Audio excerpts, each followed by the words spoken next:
Hey, what's up, everybody? Welcome to the Cigars and Everything Else podcast. This is episode 10. Now, the weather's starting to break, so we discuss some of our favorite seasonal drinks. What are those special drinks you only pull out certain times of the year? Now, we also all love the cigar culture and everything that comes with it. But if you could change something, or if you would change something, what would be the one thing you would change about it? We discuss that. And the predominant part of the conversation is passing along a business to your child. Would you do it, or would you prefer to pass it along to someone who may be more passionate or a little more knowledgeable on whatever business you're involved in? We get into that whole conversation. I'm not gonna hold you. Let's get into this week's episode. All right, y'all, welcome to the Cigars and Everything Else podcast, episode 10. And my name is Jared. My co-host is Denzel. Yes, and sir. we're here to talk some cigars and a little bit of everything else today. First and foremost, I would have to get into the stars of the show. That's the cigars. I got a Don Nieves, El Galan, or El Gayan. And what would you be smoking today? Say it a little slower. El Gayan. All right, so there we go. We picked it up. We know what you're saying. All right, so today, of course, still on the cigar journey, trying to find my top 5 and going back to revisiting one of my favorites of all time, Oliva V-Series, the Melanio. All right. So this was one of my favorites years ago. Like this is one of the ones I actually requested one of my cigar shops to hold, and they went out and picked it up and sold out. As soon as he got them, they went quick within that first week, which lets you know it's a pretty good smoke. Most definitely. I'm going back, revisiting it for the first time in probably a couple of years now. I don't think I've had one of these in a few years. So we're gonna see if it can get itself back in that top 5 of my favorite smokes of all time. I would imagine it would, man. Oliva's a good smoke, man. I like that. Yeah. Haven't had that brand, like I said, in a while. Most definitely. But man, I wanted to bring up something too. Bringing up about how we look for different types of cigars, different types of shapes and whatnot, and remembering back when I went through a certain phase of cigars that like kind of used to grab my eye, and I used to always grab. Like now I'm in this box press journey where everything I'm smoking is pretty much box press. If I see box press, I'm grabbing it. You remember going through a phase where that torpedo end, like everything we was grabbing was torpedo? Yeah, that torpedo. Very early on, we gravitated to that torpedo, and I hadn't had a torpedo in a while. Now that you mention it, and that's what I might have to get back what on. I was thinking. Because when I picked up the Oliva, I seen the torpedo, one of the same brand cigar, and I was gonna pick it up, but it was a whole lot more expensive for this one. I'm like, costs. I don't feel like paying an extra $1 for the torpedo. Let me just go with this one, and I'm gonna see if I can journey back into those torpedoes a little later with something different, you know. But yeah, man, everything we was grabbing was torpedo back in the day, and it kind of threw me back into that remembering that journey early on of, you know, those little things that we used to look for in cigars. So those things that we used to gravitate to. Right. So what is it cost is why you going through a box phase, or is it just coincidence? No, just coincidence. Oh, okay. Because I don't think box press are gonna cost any more than, you know what I'm saying, any other ring type cigar, whatever. I haven't seen any differences. I don't even think the torpedo was any difference. It was just in this particular cigar, it was that huge cost jump. So that's the only reason why I strayed away from it. I was so tempted to pick it up. It's like, man, I want to go back down this journey again. Yeah. So what kind of cut you going on this one in? Man, I'm going straight with a straight cut again. Straight cut. Okay. I keep saying I'm gonna get off in the mix of something different. Man. Yeah, I'm gonna have to. I mean, I keep saying I am, and week after week, I keep going back to straight cut. It's like it's one of those things you just can't go wrong with that straight cut. So Nah, we'll have to make an classic. effort to pick up something different, pick up a V or pick up a punch or something, and see if we can get a different cut, get a different draw. Yeah, I actually picked up my V and thought about the fact that I've been going V probably the last 2 or 3 weeks. So I decided to switch it up, and I went with my punch today. So got a nice Okay, little going back to punch the going punch. for All right, today's episode. Yeah, all yeah. right, all right. I'll Well, go that's good to classic go, next week. man. Anything special we drinking today? I didn't catch what was that? I said anything special that we're drinking today. Oh nah, nothing special, man. I just got some lemonade, man. I'm laying Okay, low. laying low. I'm All laying low. right, You got something I special got in there? something light. You know what I'm saying? No, not even myself. I'm going with just a good old Cayman Jack, man. I'm gonna keep it smooth, keep it light today. I love them Yeah, Cayman you Jacks, keeping it man. I light. ain't gonna lie to you. You got to keep it light sometimes. And today's one of them days, man. Now man, I like Cayman Jack too, man. Mhm. What kind did you get? Just a regular margarita mix. Margarita. Okay. I didn't go with I was tempted to go with the Moscow Mule one, but I went ahead with the margarita. The margarita's better than Moscow Mule to me. Yeah, to me it is too. Like I think it's just that simple classic flavor that you can't miss with. Moscow Mule, there's still a way you can mess it up, even with especially if it's not an actual mix, like true ginger beer, vodka Right, mix that you're kind of right. getting pre-packaged. Like you can stray away from actually getting that true flavor from it. So you can't really mess up that margarita flavor. But that Moscow Mule, yeah, you can kind of mess it up, even though it's a good little comparable drink if you want to go ahead and grab something quick. You know what I'm Mm-hmm. saying? Yeah. I started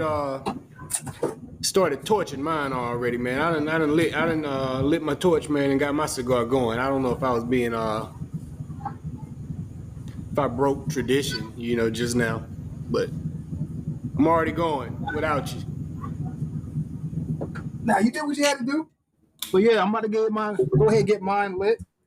I'm going with some cedar. I had to run and grab some cedar real quick because I was excited to get some cedar with my stick today.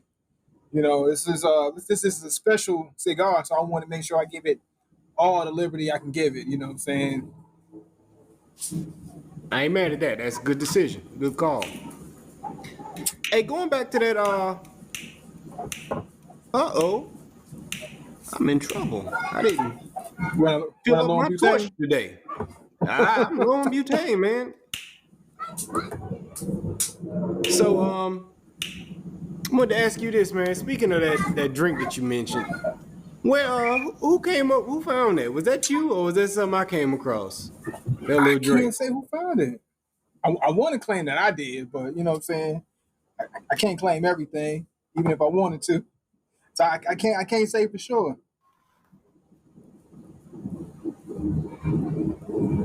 You might have been Probably been the you one. might have drank that one first, and maybe we didn't talk about it. I think that's what happened. Maybe. Then I tried to brag about it, and then you was like, "Nah, I already had it." Then I already had that.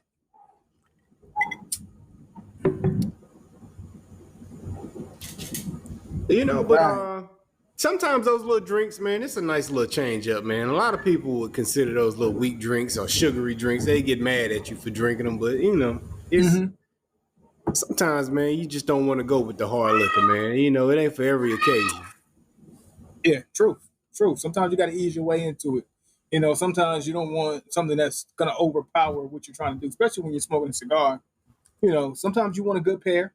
Sometimes you want something that's gonna complement it, and then sometimes you want something that's gonna give you a nice little buzz, but still stay in the background and allow you to enjoy Yeah, all the flavors of your cigar, and nothing gets missed because you're too buzzed from whatever it is that you're drinking.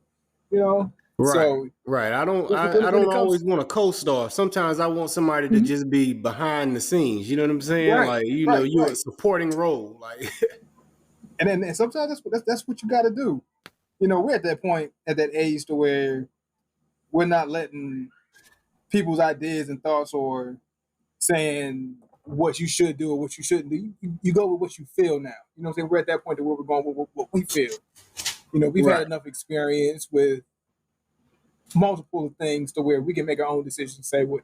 Hey, this is what I like. This is what I'm doing," regardless of what somebody else's thoughts and ideas might be. You know what I'm saying? Just like we used to talk about flavored cigars. If you want to smoke that flavored cigar, go ahead, enjoy that flavored cigar. You know what I'm saying? There are some that I will not smoke because it's just what I like and what I don't like. But I'm not going to down anybody who's smoking a weaker cigar or a flavored cigar. If that's what they enjoy, that's what they enjoy. You know what I'm saying? It's all about the moment. That's true. You know, in touching on that, man, I actually have recently shifted into really getting into margaritas, man. I wasn't into that for ever, really. Yeah. Hey, man, never been into it. You know that, but I recently got into that. Yeah. Nothing wrong with a nice margarita. Yeah, man. You know, I'm pretty decent at making them too now, you know. Now I can make them strong, you know what I'm saying, where it sit you on your behind, but I think I get a decent little blend, man, so far, you know. But that comes with kind of going through different phases, man. Have you had any phases where you switched out from being into what a particular type of liqueur? I mean, of course, like we've all gone through that phase, too, especially early on when you first start drinking. And you know me, I started drinking a whole lot later than you did. Yeah. So I think for you, it was more so of what we can get our hands on at the time, right?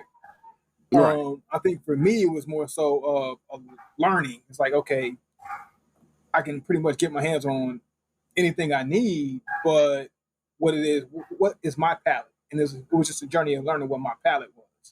You know, so we all grabbed the vodka that everybody say you should drink, the Cirocs or whatever, or grab the Hennessy, which is still one of my go-tos. I'm never going to kick out Hennessy. Right. But it was just learning what I like and just taking that journey. I even went through a Nouveau phase where everybody was drinking the Nouveau and as a girl was drinking, but it was popular. You know what I'm saying? So I had a couple bottles of Nouveau because that's what people were talking about. So let me go ahead and grab this and, you know what I'm saying, give it a shot. You know, I never went through a Nouveau phase. I went through a Nouveau phase, man. I'm not ashamed to admit it. That's funny. So what is your go-to thing now then? Oh man. And then that's another full question. Because as the weather's changing, I get into different feels too. Like right now I'm more of a like this time of year when it gets to that fall winter, I'll lean towards brandy for some reason. You know what I'm saying? Yeah? I just get a palate for brandy in the fall time. So I'll usually lean towards getting some of that. In the summertime, well, of course, whiskey and bourbon. That's 24/7. You know, you're 365. Right. It don't matter.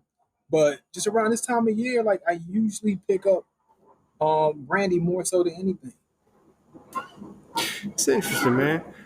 But yeah, of course, I'm obviously tequila at this point because I'm doing the margaritas. But yeah, you know, normally I'm not a big tequila guy. You know, you know right. that. You don't hear me ever talk about tequila too often. Every once in a while, I pop in and get a tequila throughout the years, but I've never been a big fan of that. Yeah, even as tequila, as the Patron blew up and everybody really started getting some hype behind it, even though it's been popular throughout the years, it had its little peak, you know. I didn't jump on board with that during that time. You know, I was never big on Patron. Like, if I had to pick a tequila that I would grab or go to or gravitate to, Patron was never one of those ones. Of course, you drank it, but you know, it was never one of those ones. I feel like I gotta have that, even as big as the name is. Like, Patron's never been a must-have in the tequila world for me. Right. Yeah, I didn't. Even when I had it, I understood it. It's a smooth tequila. I mean, you know, if you get the gold, you know, but even then for me, I was kind of like, 1800 is about the same to me. You know what I'm saying? Like, A little notch under, you know what I'm saying, in terms of flavor, but not too much, man. You know. Yeah. But So you know yeah, what I like? Like when it comes to tequila, the De Leon, man. I think that's probably my favorite. it is. You do Yeah. keep a De Leon pretty regular. At least one. At least one. You know what I'm saying? What is it about it for you? Oh man, It it's to differentiates the me De Leon. it's the smoothest. Like to me, it's the You think so? smoothest. Yeah. I mean, I can't speak for everybody else's palate, Is that but the for me, entry De Leon, or is it like do they? I'm not too familiar with De Leon like that. Do they have like the silver and the gold or the right? Raspado or what? They do, and that's Okay. what I usually go. The Respado, that's the darker one, right? Yeah. So that's what I usually grab. So I'm not exactly sure what entry level is for what or how they really pan out. I just know I usually go for the darker De Leon. I've had silver too, but either one they seem smooth to me, so I like it. I'll grab it. I see that or Patron. I'm leaning towards the De Leon. Give me that puff drink. All right, man. I'm gonna have to mess around and try that out, man. Now that I'm going through my phase, Yeah, man. you should, man. You should. I think Because it'll. you have been talking about it for a while. Yeah, I think it'll highlight your more. Even if you mix it, like even like in a mix or drinking it straight up, I don't think you can go wrong. I don't think you can. Give it a shot. What? How do you normally drink your De Leon? Oh man, I'm drinking it on the rocks. Like I What won't rock even. normally? Okay. Yeah, I won't even usually mix anything with it. Like I'll just straight on ice. That's it. Okay. And still smooth. Still smooth. Like certain drinks, I feel like you have to enjoy them that way. Like Yeah, some that's one drinks of them. mix. Yeah, and that's one of those ones that you don't.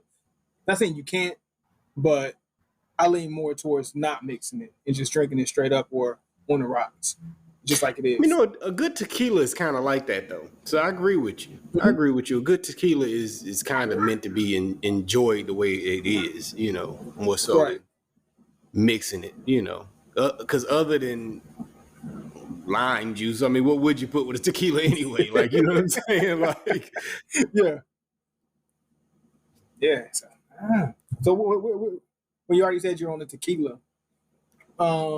But when it comes to brown drinks, what's your go-to there?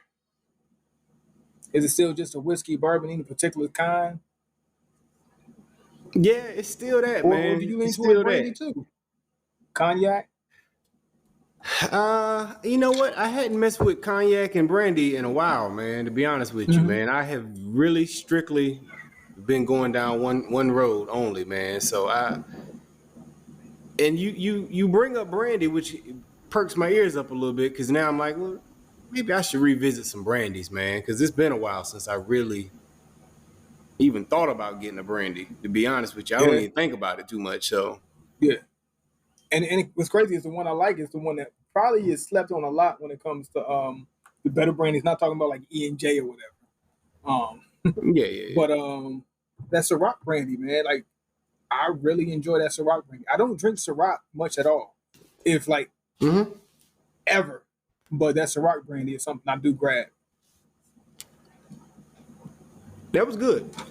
That was good Mm-hmm. when you got that for me. I forgot about that. Yeah, that was Yeah, really man. good. Yeah, man. I don't know what it is about this time of year or the fall time that just makes me feel like, man, I have a taste for brandy. Like that's what I It's have to brandy drink. season. And I'm probably gonna pick some up this weekend. You know what I'm saying? Now that we're talking about it.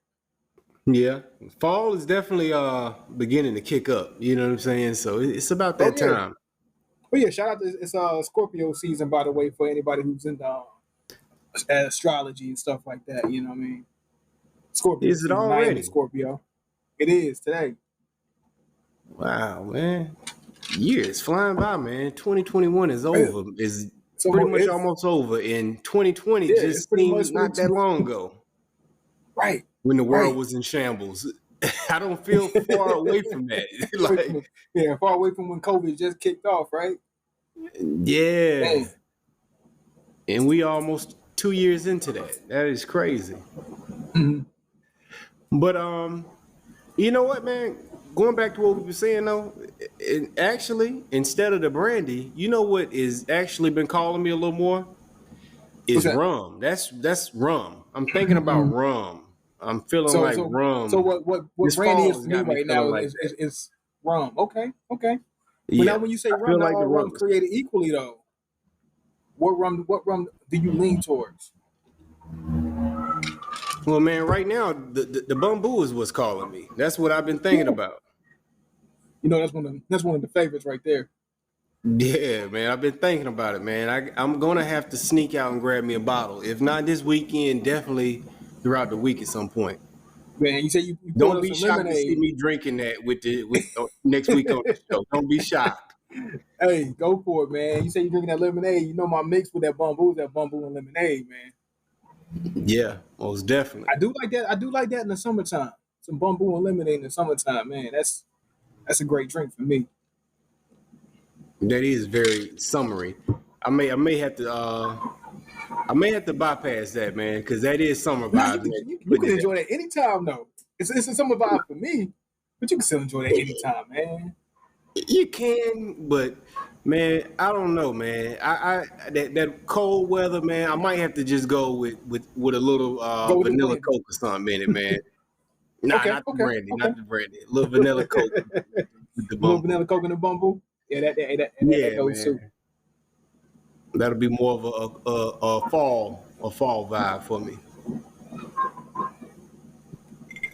Hey, so I did want to bring up something real quick. Off the Hmm. topic of uh, uh of liquor. So in my shops for cigars for the show, of course, I'm casing the cigar shop, looking to see what they have. Of course, we talked about Gurkha, and I did peep the Gurkha display. Had a nice little layout of Gurkha. Bottom shelf though was at the bottom in the corner, but they did have several options available. So that's something now we have to look into when we're gonna get this Gurkha episode off. You know, I actually was I going through was my humidor tempted to today bring when I one. found this Don Neves, and I have Uh-huh. two Gurkha in my Two humidor Gurkhas in that I there. forgot about. Sitting at the bottom, underneath, just at the bottom, hidden, tucked off in the corner. I have Somebody two gotta in bring Gurkha back up to the top, man. there. They're probably stale. I didn't check them. I did because I knew I wasn't gonna smoke them, but they probably not in good shape if I Yeah, had you to gotta guess. get you some And fresh I don't ones, know man. when I got them. That's how long they've been sitting down there. I don't know how long they've been in there. So. But I was tempted to pick one up today. I might go back sometime next week and pick up a couple of those Gurkhas. So Who definitely gonna was find Gurkha the out. brand we said was Gurkha, or who was it we said we were gonna do the episode for? Oh, we're gonna do a Gurkha. Oh, we said we was It gonna was do Gurkha. Gurkha. Okay. We Gurkha can't it is. backtrack now. We can't back off of it now. Gurkha next week. All right, all right. We'll do Gurkha next week. And then also in the search for Alec Bradley, right? Mm-hmm. So I found an Alec Bradley that used to be one of my go-to Alec Bradleys back in the day. Haven't seen this cigar in a very long time. Does it Black start with a Market. P? What is it? Oh, the black mark. Okay, yeah. Black Market. So I had to grab one of those. In an upcoming episode, I'm definitely gonna have to get to that Black Market. Like I said, it used to be one of my go-tos back in the day, man. Just like the Oliva, Alec Bradley, Rocky Patel, Edge. Um, Between those three cigars, those used to be like my constant rotation of cigars. You're right. Um, so we have to revisit this Alec Bradley. So we found a little bit more Alec Bradley. I think they might have had three different types of cigars in this Yeah. particular cigar shop. And this is a different shop, right? Mm-hmm. Okay. Okay. Everybody ain't mad They at had Alec. they had one Magic Toast, Black Market. And I can't remember what the other one was, but they had two cigars that I was at least familiar with. So hey, Alex surfacing a little bit. Alec is holding on, man. We looking for you, Still, Alec. I mean, We want to still see one of you the win. smaller displays. Yeah, we want to see him win. You know what I'm saying? We champion Alec early on. That's one of the ones that we really enjoyed. like I said, it's still one of the smaller displays out of everything that was in the cigar shop. But hey, they had a little bit of variety in there. So, for those of you who don't know, we do have a YouTube channel also where we take clips of the show. So, if you check out the show and you're unable to listen to the full hour of the podcast, because you may listen to us on your commute or whatever it is that you may be doing at the time, you can go check out clips on our YouTube channel, which is Vernon Cigars on YouTube. We received a comment on our YouTube channel where one of the videos we put up about the Alec Bradley cigars losing a little bit of popularity. So the comment was interesting. The person said that his sons have taken over production, and also the fact that they have not been continuing to put out new cigar lines could be what's contributing to some of the loss of popularity amongst customers and shops. So that's an interesting point. We did touch on something changing in the production of it when we were talking about what could be affecting them. So it turns out that is the case. Wow, that's something I didn't even know. Was not following that. So let me ask you. So that brings up a thought of mine. So as you're building a company and you're ready to pass your company on, of course we all want to build legacy for our next generation, our kids and kids and so on. And we've seen it sometimes be successful when a family passes their business on to, you know what I'm saying, their lineage. From your mind frame, your standpoint, would you pass your business on to your children? Or would you pass your business on to where you think somebody has a better expertise? Or would you just ensure that your children share that same drive for or passion for what it is that you are building, and hopefully that they're educated enough that when it's time to pass that business on, that you will pass it to them? Or do you go look for somebody else who you know that can carry your brand on, especially if it has your name on it? For me, yeah, it's an interesting topic. That's something I've had conversations with people about. So I actually have thought about this. For me, I believe that I would personally have to check and see the temperature where my children's passion are for what I'm trying to do. So if my children display a passion and an interest in the same thing I'm trying to do, then yes, I would do it. I wouldn't totally base it off of their business acumen, because sometimes if you're an astute businessman, but you're not passionate about what you're doing, then when the business determines it's time to sell the business because somebody's making a good offer, you pass it on. You will sell if you're a good businessman. You know what I'm saying? So if it's a business that I have created with the intentions of wanting it to stay in the family line, Right.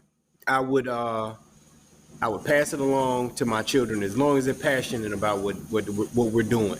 If they're not, I would try to find someone within the family that's passionate about it. And if I can't, then yes, I would give it to somebody who actually is passionate about it and outside of my children. But I would have my children maintain some level of ownership within the company. Okay.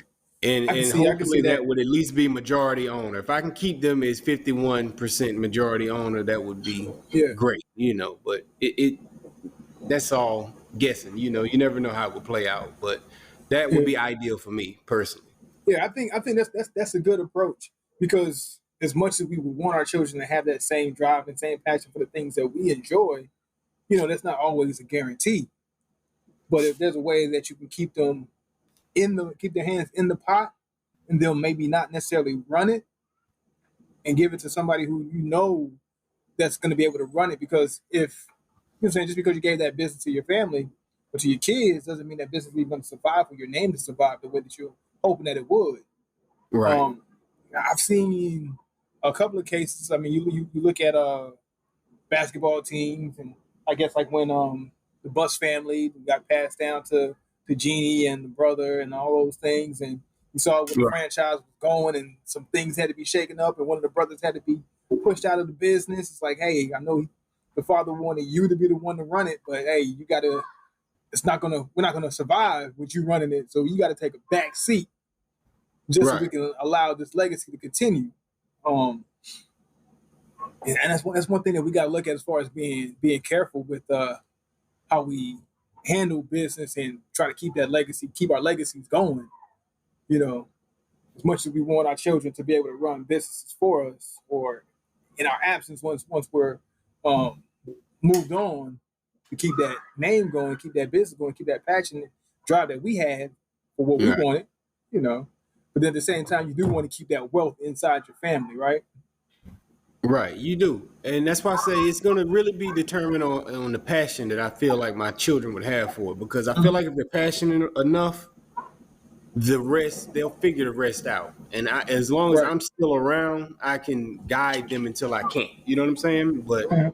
if they're not that interested and they're showing that they're not that interested in whatever the family business is, like you said, if the family business is the Lakers and basketball, and my kids have never showed interest in basketball, I don't know. You know what I'm saying? I don't Yeah, know. could That's you pass it tough, on to them? you know. But Yeah. if their life is basketball and they love it, we'll figure the business part out because they're not Right. going to give up on it. You know what I'm saying? So they'll go hire whoever they need to hire to make sure they make the right decisions, or at least Okay. I will try to instill that into them.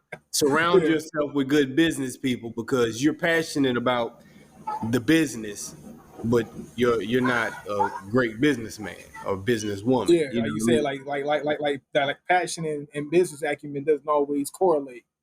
You It know, just doesn't. because you got a passion for something doesn't mean that you have what it takes to make sure that business gets off the ground. But you got to make sure that you're smart enough to employ the people who you know can push it along for you. You know, Right. allow your passion to be enough influence.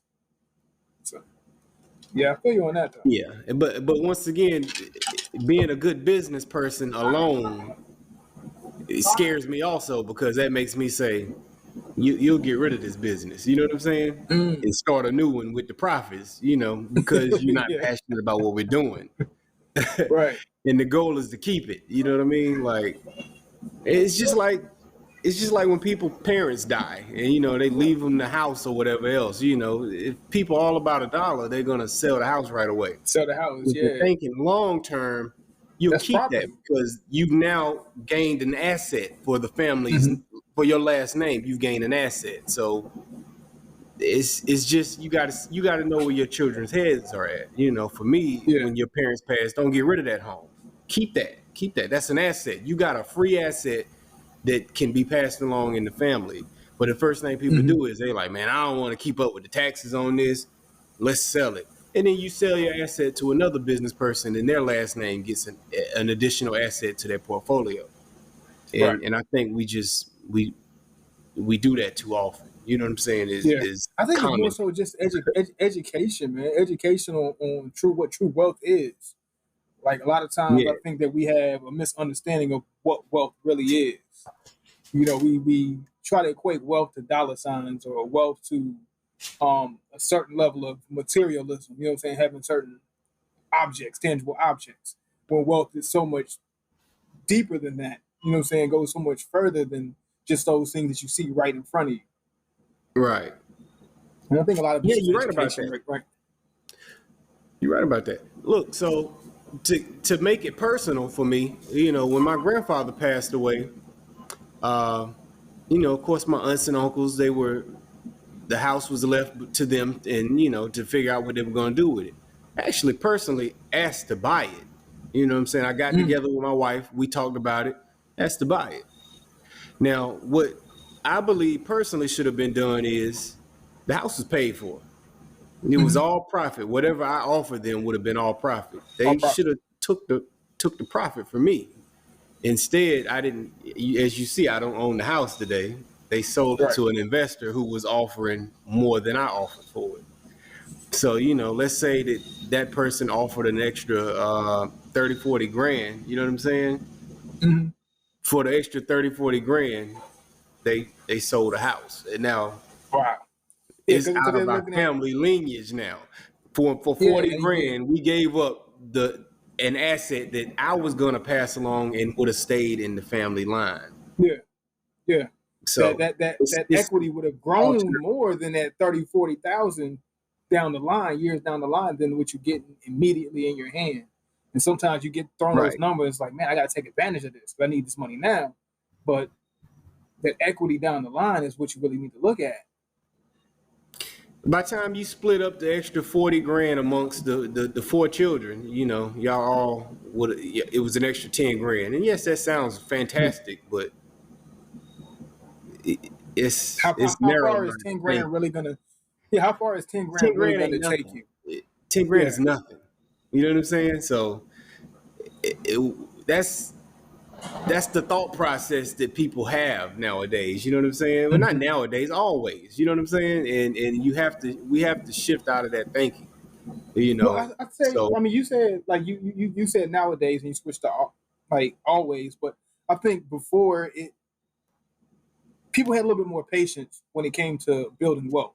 You know what I'm saying? Or people had more patience when it came to understanding business, or it came to understanding property or deals, or you know what I'm saying, growth. That hey, I'm gonna, and that's why you had those 30-year mortgages. Didn't mind. Not saying they didn't mind, but they were more apt to go with those longer mortgages because they people were more patient with growth over time.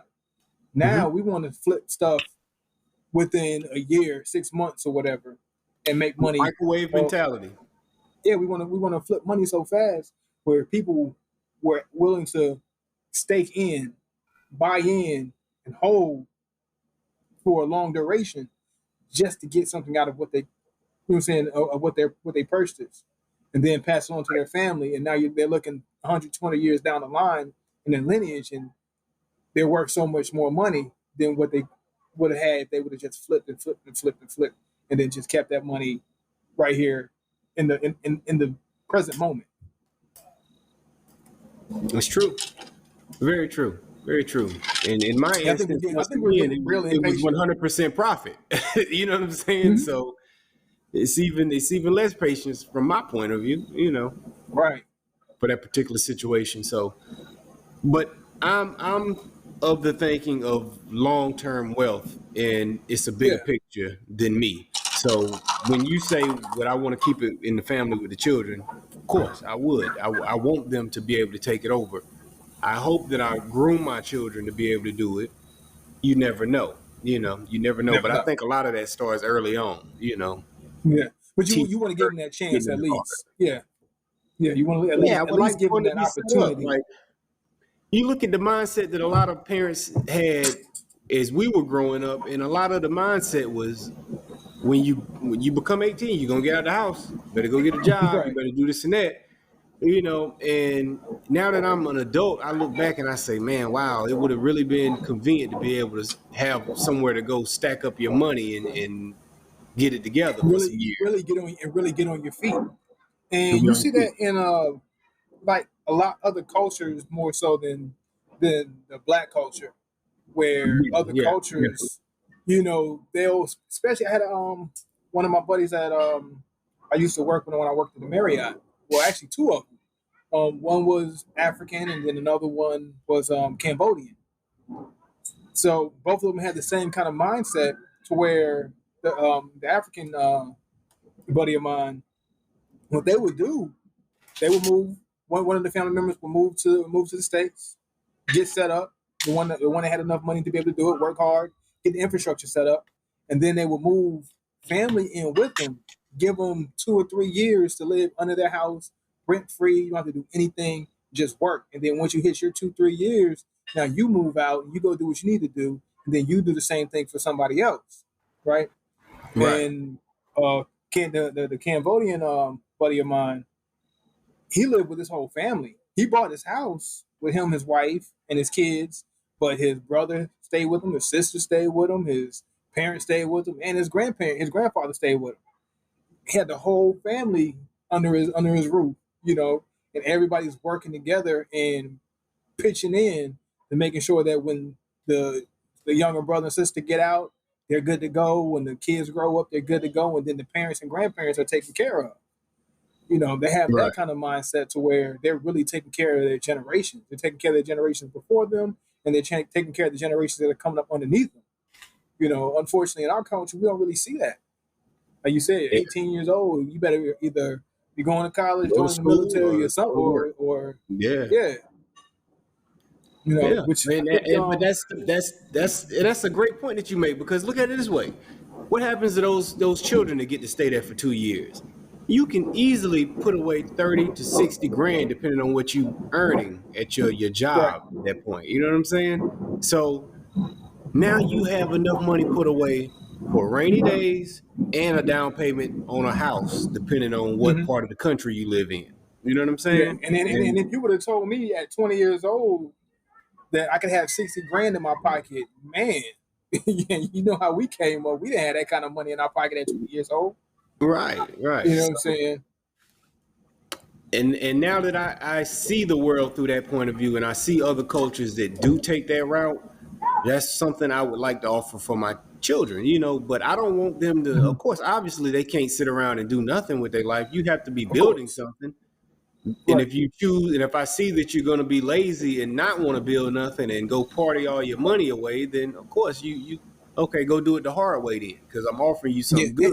But and I think and I think that's a challenge though.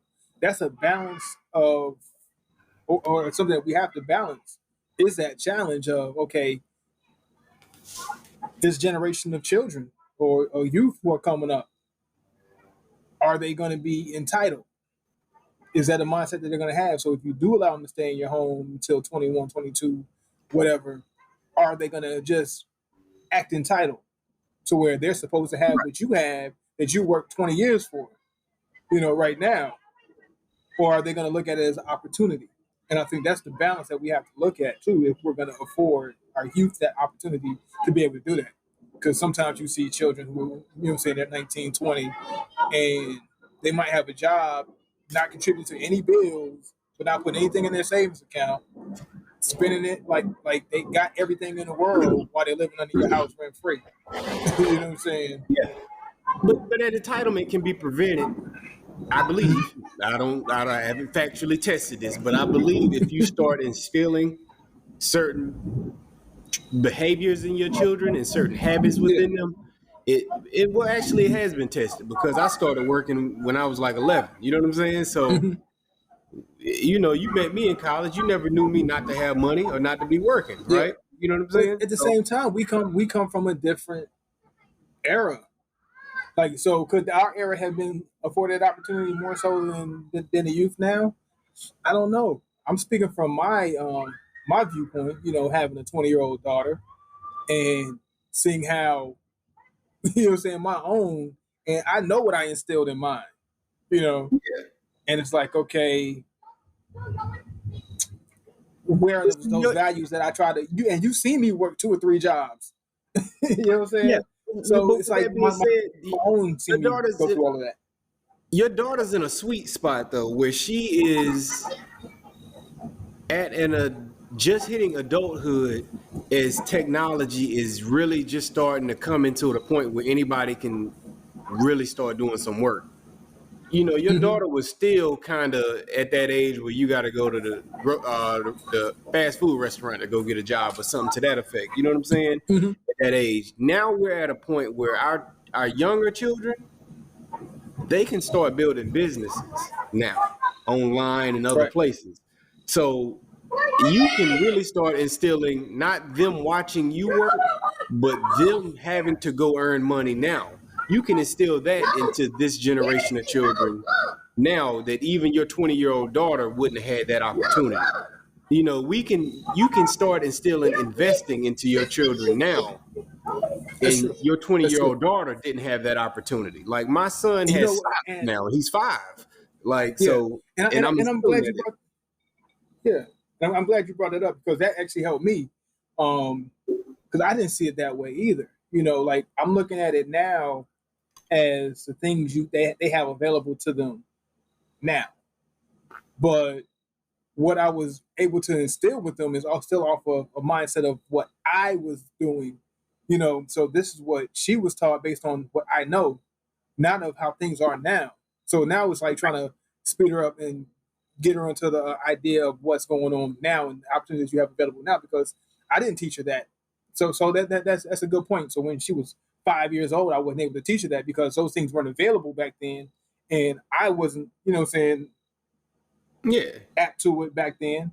So now it's like changing the mindset of how to approach, you know what I'm saying, Yeah. where somebody is now, because like it's like you had this available to you, but I didn't necessarily teach that to you because that wasn't something that we had available to us or to them for me to Right. be able to teach back then, 15 years ago. Yeah. So Her that's a lessons good will be point. different from the lessons you give your younger children. You know what I'm saying? Right, It's going to be an right. entirely different set of lessons and an entirely probably different approach. You know what I'm saying?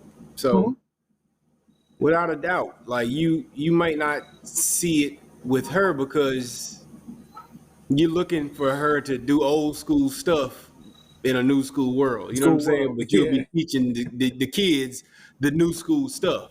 You know what I'm saying? right. And hopefully Because I mean, yeah, they'll be and adapting the as the thing seasons is, change.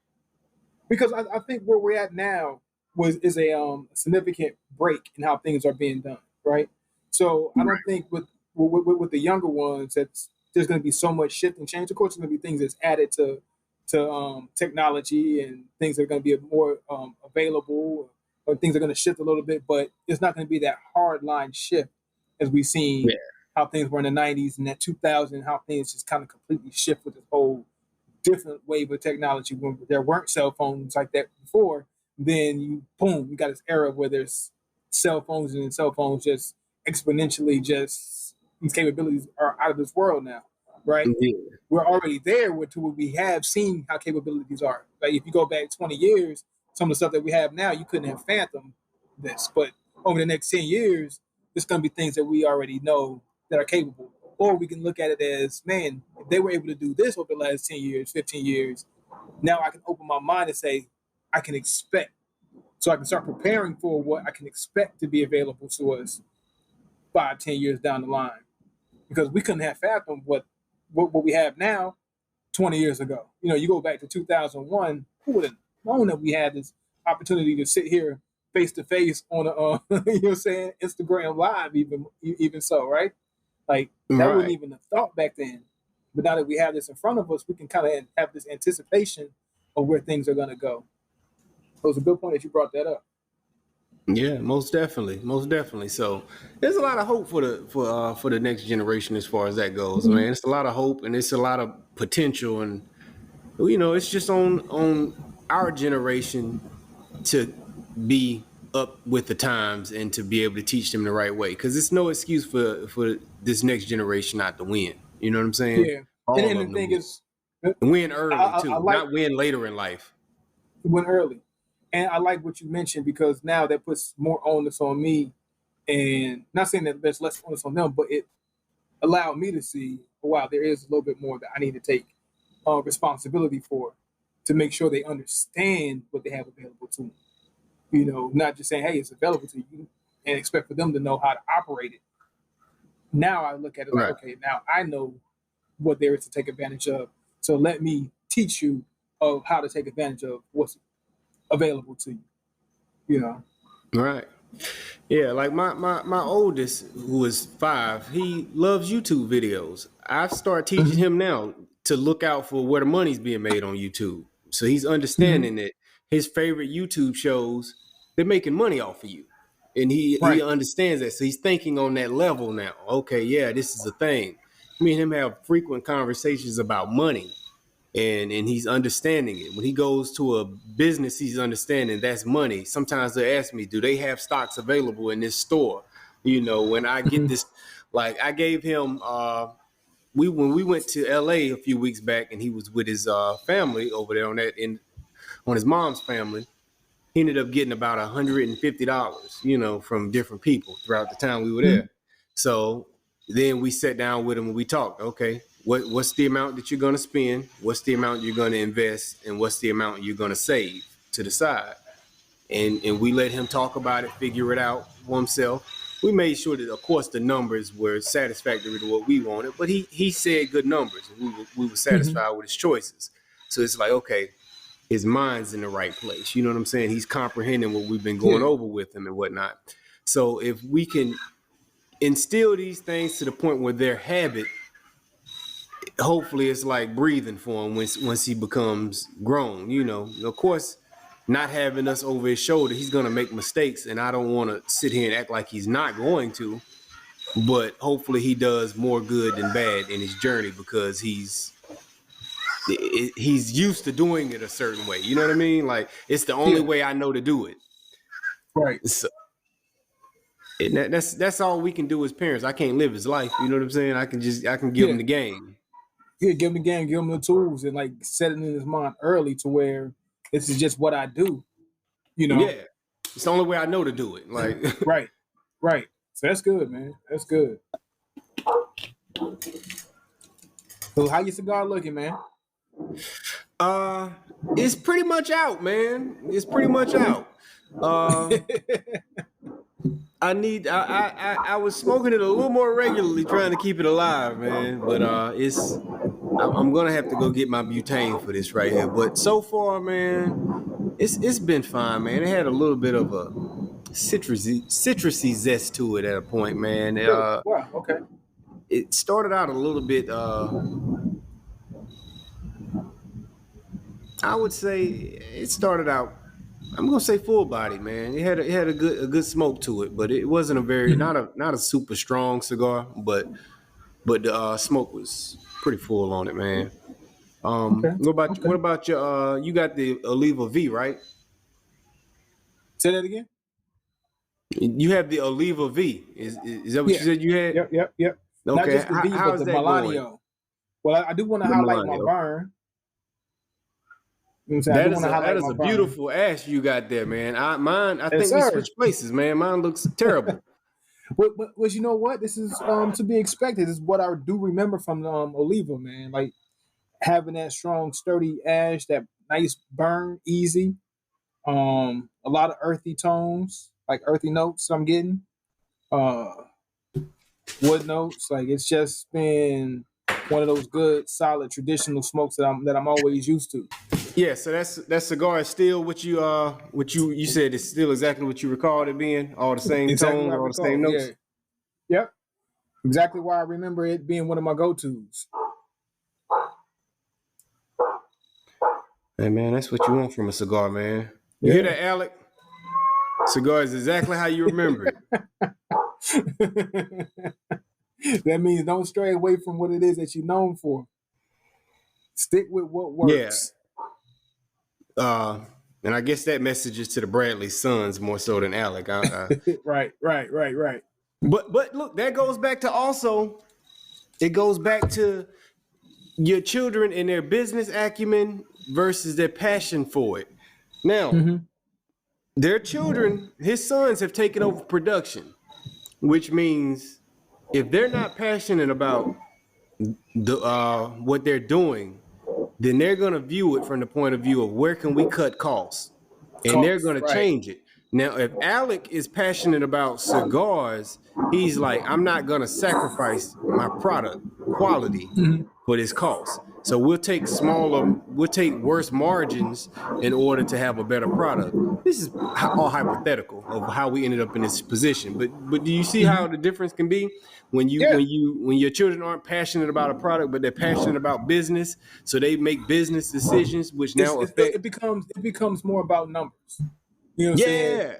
More about numbers. And then we've talked about quality versus cost in one of our older podcasts. And even I don't want to necessarily equate it to cost, but it could be something that we could be looking at. Because I remember Alec Bradley being one of those higher price cigars. And by higher price, I'm meaning your $16 and up cigar. Right. From what I remember, like if I'm gonna go grab Alec Bradley, it was like, man, I know I'm gonna spend a little bit more than what I'm used to, you know. And for me, I was that $8 to $12 cigar type of guy. You know what I'm saying? So if I'm gonna grab Alec Bradley, I'm gonna pay a little bit more premium price, but I know what kind of smoke I'm getting. And maybe if they didn't keep the quality like it was, that cost versus quality, and that cost was still up, and that quality started diminishing, and people smoking them like, hey, this is not what I remember consistently enough. And then now I'm also seeing the price was not that expensive when I looked at the Alec Bradley cigars. They weren't that high. I don't know if it's because of where I am now versus where I used to get cigars before, But I can't imagine there being a big difference between North Carolina and Virginia prices or whatever. But What'd you pay for the Alec black Brownies are market? not up there. I want to say like $11 maybe. $11. Yeah, so maybe the prices have come down. Maybe they found a way to cut their paying a little costs. bit more for black market. Yeah, maybe, and maybe that affected. You know what I'm saying, the quality of their cigars. Maybe, I don't know if that's what if that's the reason. You know, That's but a like strong possibility. the Magic Toast was a solid cigar. And looking at the price of it again today, revisiting it, wasn't that high of a cigar, but it was still a solid cigar. Would I have paid What'd you pay for the $18 for it? What'd you pay for the Magic Toast? You said 18?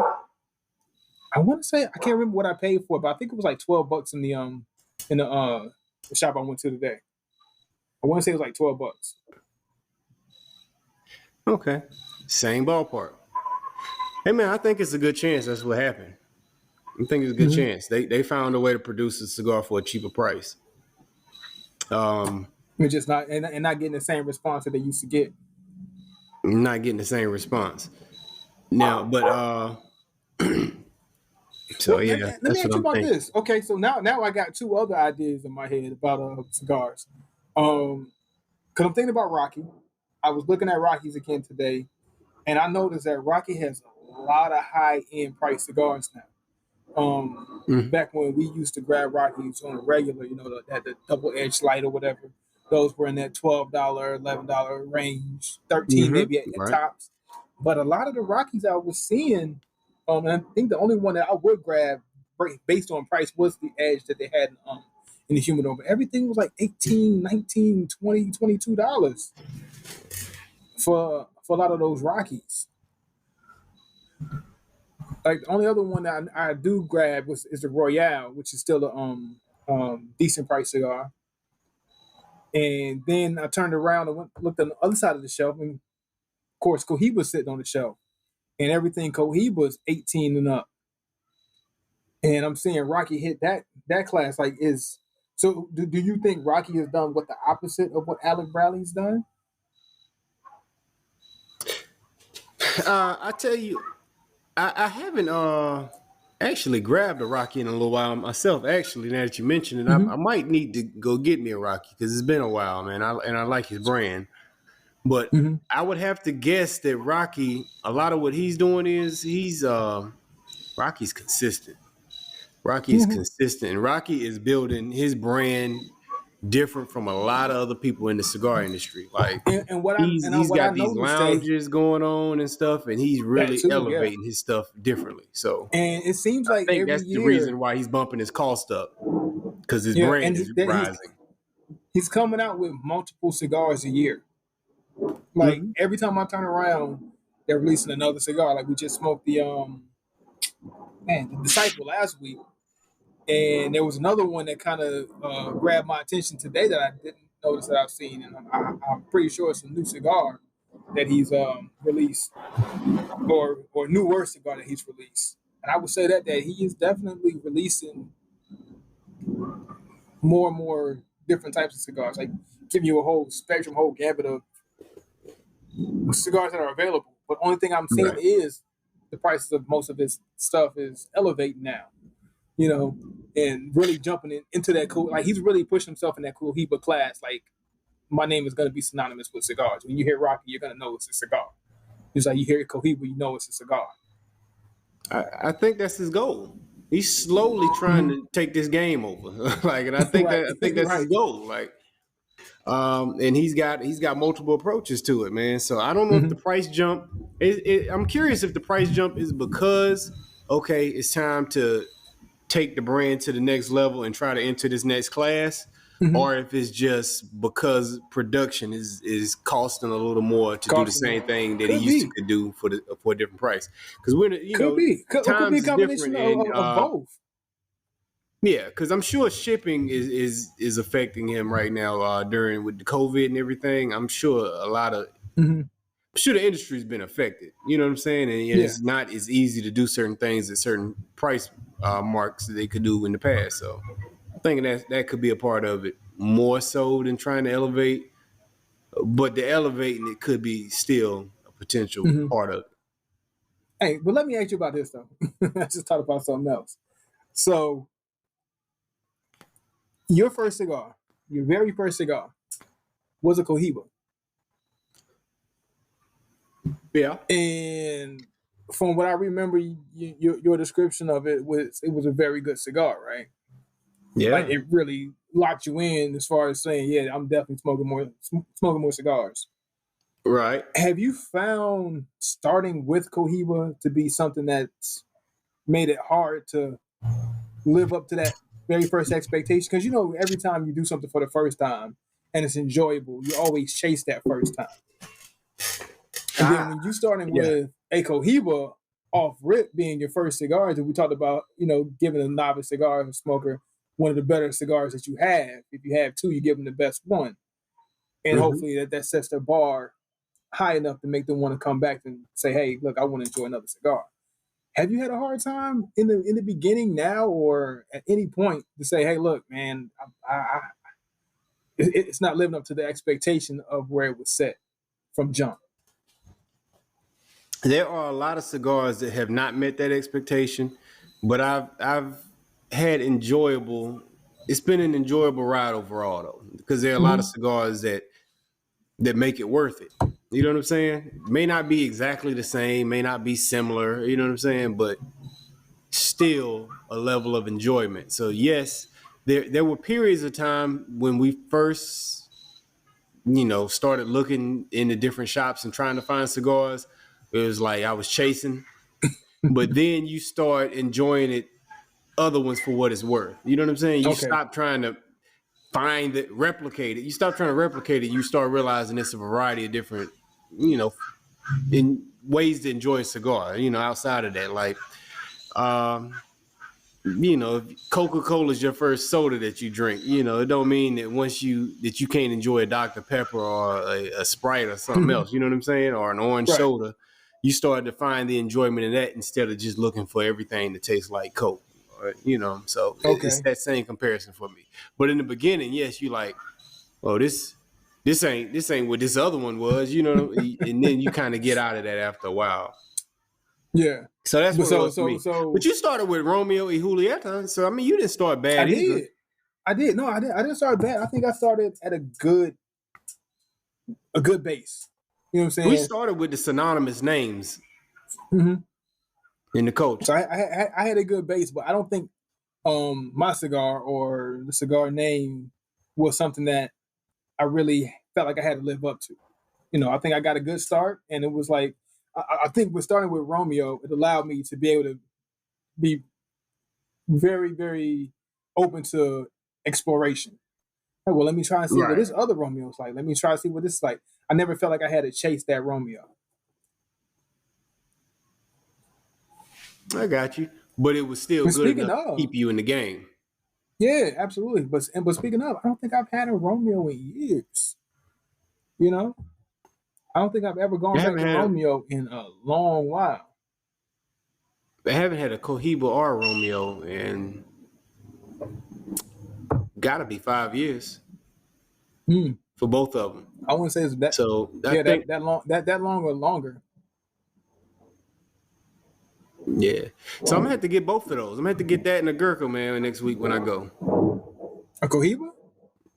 A Cohiba, a Gurkha, and a Romeo y Julieta. That's gonna be my three for the next 3 weeks. Those are gonna be my cigars. We're doing Gurkha next week. You heard it right? Here. Oh, we're doing Gurkha next week. Gurkha on next Saturday. Gurkha with the bamboo, and then I'm gonna do the Cohiba. I'm gonna get a Cohiba and a Romeo y Julieta. Man, you should get those two also. All right, I'm gonna definitely do that. Then. We'll go ahead. We'll load up on those. So we'll go with the Gurkha. Episode 11 is gonna be the Gurkha episode. Yeah. So I'm ready for the ride. Ready to see if Gurkha can get some respect out of Vernon cigars and everything else. Yeah, we'll have to clean our palate after that Gurkha though with those other two. So it'll take 2 weeks of those. Joking Gurkha. Go from Gurkha to Cohiba. Yeah. Back to back weeks. It's gonna be rough. At least we're not doing the other way around. Go with the Cohiba and then the Gurkha after that. Yeah, we'd be pissed off at Gurkha. We really hate him. So we're gonna go to Gurkha, and then after that, we're gonna clean our palate with the other two the following 2 weeks. Oh man, episode 11, Gurkha episode. Looking forward to it already.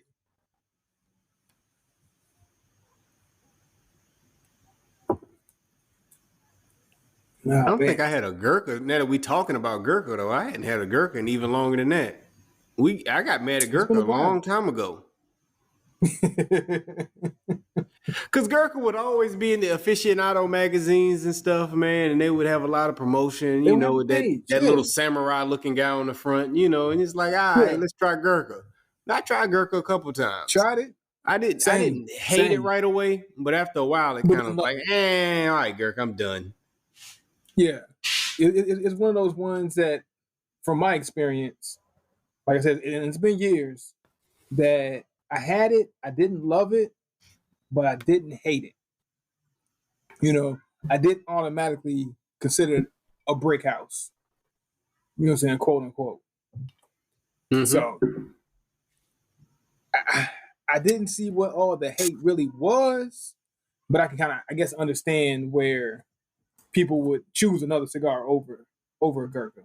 You know, that's why I want to find the best Gurkha I can find to say, hey, no, there's a case to at least grab this Gurkha. You know, so we'll do the research and find what we can find and give them a shot, man. Okay. Speaking of, man, do you still check the aficionado magazines out from time to time? Are your subscription done? Oh, my subscription's been done. I might want to read up on it again. Man, those were good times, man. Those were good times. Getting those aficionado magazines, looking through it, like that really gave us the mind's eye for, you know what I'm saying, the cigar culture, like really opening up. You know, we were brand new to it too back then, so we really needed to see the visual and get the understanding. Yeah. Now it's like I live it now. You know, I feel like I live the aficionado lifestyle now because I am embedded in the culture, you know, many years later. So it's like, I don't necessarily feel the need to have to like look. I mean, I think it'll be good to go back and go through some of those old ones and see if I can get a new one and do some good reads and get some good ideas and views of. I check the website from time to time, so and still see what's going on, see if they got anything new they're talking about.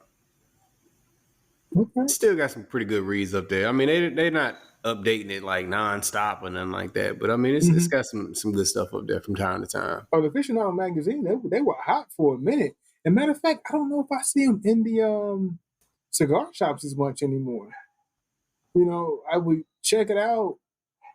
I would see them in the cigar shop. I go pick up my cigars. Like, oh yeah, I got that one, or the new one to come out. I haven't got the new one yet, and like, I can't wait to get that one. I see this read. I need to get this. I don't even see them in the shops as much. Have you noticed it? But once again, last time we went to a shop, we went together. It was during COVID season. I'm sure they didn't just have magazines laying around at that point either. True. Yeah. True. Yeah, but I feel like we're living in culture. So it's like, man, we are aficionado magazine. No, we're not that, but you know what I'm saying. I know exactly what you mean by it. I'm just saying, like before, like when we were learning about cigar culture, I think that, you know what I'm saying, it's always more to learn, but I feel like we've learned a great deal throughout the time to where, like I said, like the need to necessarily look through and pick up and read as much as we were before. This is why I haven't felt the need to, you know what I'm saying, to grab them as much. Nah, I understand that. It's actually great for a excited newcomer though. To get the aficionados every month. Yeah. Extremely. I mean, new technology, new watches, new fashion, new liquors, all of that. Yeah, new cars. I mean, it's an amazing magazine for that's what really gave me my drive early on as a newcomer myself back then. That really gave me the drive to want to learn more and embed myself even further into the culture. So shout out to them for what they do. Speaking of culture, is there anything thing about the culture you would change? Wouldn't change anything about the culture, but I just want for people who are in the culture to have the greatest understanding of the culture. Because for some reason, I still feel like, especially myself, I walk into a cigar shop. For some reason, I still feel like I get treated like a newcomer. Even though I might have a cigar spot that I go to frequently, I put my number in, I got the rewards number and all that stuff, and got the points racking up. And every time I walk in to certain spots, I feel like even if I frequent them multiple times a week or a month, I still get treated like a newcomer. I don't know if it's the way I dress. I have the hat on, or some jeans on, but we have the understanding that cigar smokers come of all types. You know what I'm Very saying? verse Some are going to be variety of suited people. up. Yeah. Some are going to be in sweats, and some are going to have, you know what I'm saying, look affluent. Some aren't going to look affluent. It's just how you enjoy your cigar. And I don't know if it's the way I present myself that they come in and think I don't know anything about cigars, even though I've been to this cigar spot. Like, I know by now you have to recognize me. I've been here for about a year now and frequent this one cigar spot often enough that every time I walk in, I get treated like a newcomer. I don't know if it's if they're trying to be have hospitality and be hospitable and wanting to show me around and this and that, but I feel like it's not so much of hospitality, more so of, this guy don't know what he's looking for. I Is really it don't the know how to same gauge people? it. Do you recognize the faces or different faces every Yeah, time? yeah, I recognize the faces. Well, maybe it's just hospitality, man. I mean, it could be exactly what you're saying. I never put it past that, but it could just be hospitality, man. It seems to be the same thing regardless of where you go. I mean, they all act the same when you go in the humidor. So I'm thinking it's training. I would hope. Maybe. And then I see others get it too. So. But then when you see others who don't get it, it's, I don't know if they know them better than they know me. Like, I can't say that that's not it, but I do see when some other people do walk into a humidor that they don't get the same novice treatment that I might get. Yeah. And then sometimes I feel like I got to speak up and mention certain cigars and certain things about cigars just to get them to know that I know what I'm get off your back. For, know what I'm looking at. Yeah. Yeah, I really do know what I'm talking about. I really want you to leave me alone. And not saying I don't want them to speak or be hospitable, but it's a feeling you get. You know what I'm saying? It's more so the feeling. And I just know I feel a certain thing from a certain person or certain people or whatever when I walk into a cigar shop. You know those. Yeah, it's an annoying thing. We complained about it before, and it would be this is our platform and our voice. So hopefully that can change eventually. I guess if we complain about it enough, or speak on the fact that, hey, stop bugging people inside the humidor. You know what I'm saying? But it's just, like I say, it's the same thing if you go into the TV section of Best Buy or something. Hey man, don't follow me around, man. Let me just look. Right. Speak to me, greet me. After I say leave me alone, and when I need you again, I'll need come around again. So I don't know. Pushy salespeople. Hopefully they're not getting no type of commission off of this, man. I would think not, but who knows? I don't think so. I don't think so. But that's the only thing that I would change if it is an issue. Like I said, can't really tell if it's an issue or not, but I just know, what I'm saying, the way it rubs me from time to time. You know when you get treated like somebody who doesn't know anything versus when you get treated like a little something. So. Right.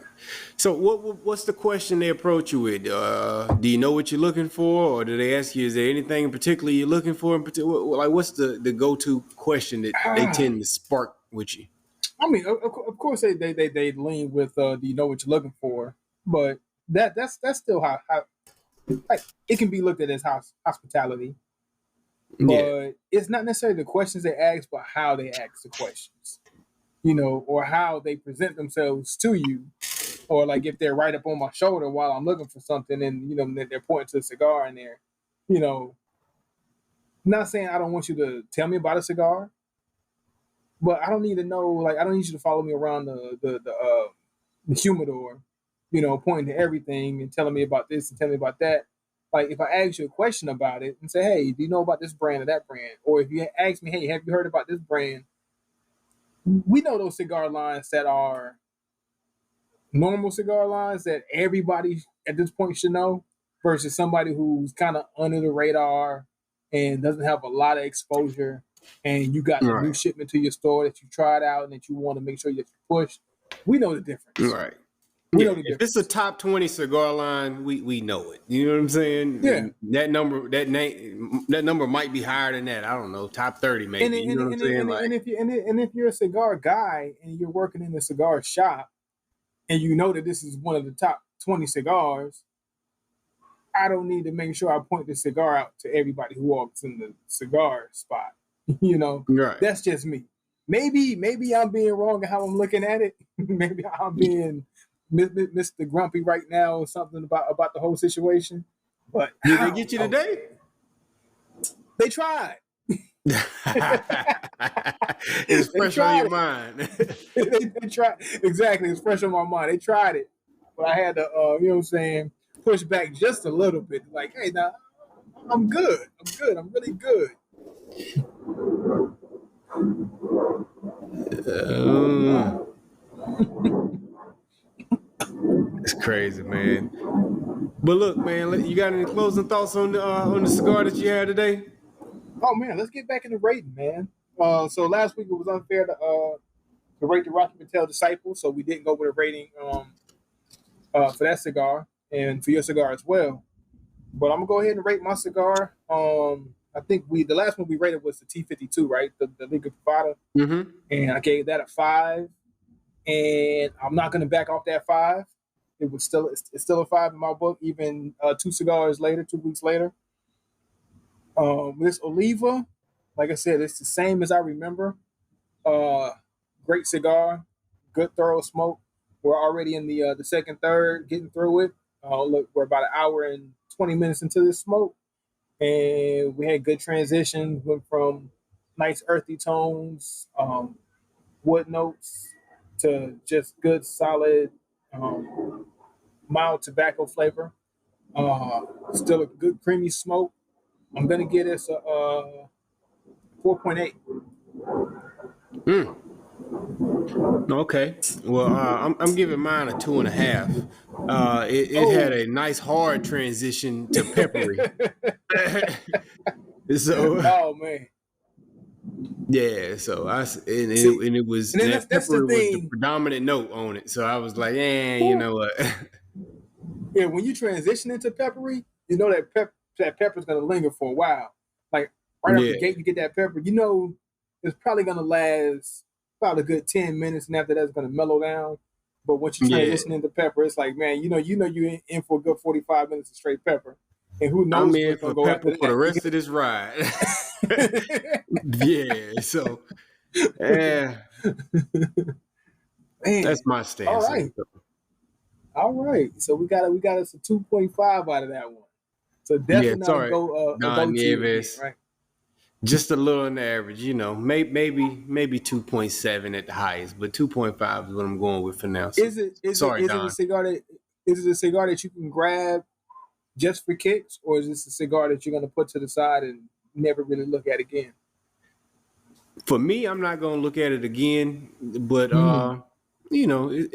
some of that is subjective. It could be preference. Is it? I'm not going to sit Okay. here and say it's not a cigar for nobody. It's for somebody, but for me, nah. I'm not big on the pepper notes. Like I say, it had a good smoke about it. I like that. In the beginning, it was like I said, it had like a little citrus type zest to it, and it did have some earthy tones to it Hmm. also. But when it transitioned and that pepper was the predominant thing coming through, it's like, all right, nah, I'm good on that. Like, not for me. Okay. All right. Well, there you have it. Two different smokes, but two different spectrums today. So Now at next week least it when we do the says Gurkha Gurkha, up. let's go. Yeah, let's do Gurkha next week, and we'll figure out. We'll try to have, I guess, two. You want to go two different Gurkhas, or no? We said we're gonna do the same one to prevent We're gonna try to human do the error, same. right? All right, Yeah, so we're we'll gonna try to do the coordinate same. between each other and figure out which one we're gonna aim for. Hopefully we can find it in our areas. Let's go with cedar sticks also. Let's make sure that we use cedar. We're gonna Okay. give Give Gurkha every benefit. All right. Let's do it. Yes. Let's do it. All right, so we'll get with you guys next week. We appreciate you for tuning in to another episode of the Cigars and Everything Else podcast.